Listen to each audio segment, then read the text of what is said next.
ലഹരിക്ക് പകരം കായികം എന്ന വിഷയം കുട്ടികളിലേക്കും മുതിർന്നവരിലേക്കും എത്തിക്കുന്നതിന് വേണ്ടി ഇടുക്കി ജില്ലാ ഒളിമ്പിക് അസോസിയേഷന്റെയും ഇടുക്കി ജില്ലാ സ്പോർട്സ് കൗൺസിലിന്റെയും ആഭിമുഖ്യത്തിൽ ഒളിമ്പിക് ഡേ റൺ തൊടുപുഴയിൽ നടന്നു. DYSP P K Sabu rally flag off ചെയ്ത് ഉദ്ഘാടനം നിർവഹിച്ചു.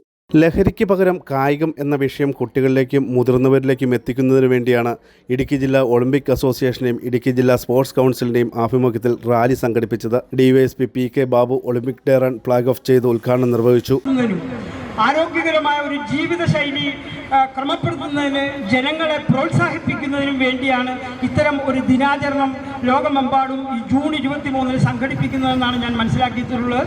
ഈ ദിനത്തിൽ ഇത്ര മഹത്തായ ഒരു ചടങ്ങ് സംഘടിപ്പിച്ച ഇതിൻ്റെ ഭാരവാഹികൾക്ക് എല്ലാ ആശംസകളും പ്രാർത്ഥനകളും നേർന്നുകൊണ്ട് ഞാൻ ഈ പരിപാടി ഉദ്ഘാടനം ചെയ്തതായിട്ട് പ്രഖ്യാപിക്കുന്നു. നന്ദി, നമസ്കാരം. Olympic association president K M. Thomas Roni ദീപശിഖ അന്താരാഷ്ട്ര നീന്തൽ താരം ബേബി വർഗീസിന് കൈമാറി. മനോജ് കോക്കാട്ട് സ്വാഗതം പറഞ്ഞു. Reverend father Jose Puthur Olympic ദിന സന്ദേശം നൽകി. അള്ളസർ മെഡിക്കൽ കോളേജ്, സ്മിത ഹോസ്പിറ്റൽ എന്നിവിടെ നിന്നുള്ള സ്റ്റാഫുകളും Vimala public school, Saint Sebastian, Depaul public school, Saraswati വിദ്യാലയം എന്നിവിടെ നിന്നുള്ള കുട്ടികളും ടീച്ചേഴ്സും ഉൾപ്പെടെയുള്ളവർ റാലിയിൽ പങ്കെടുത്തു.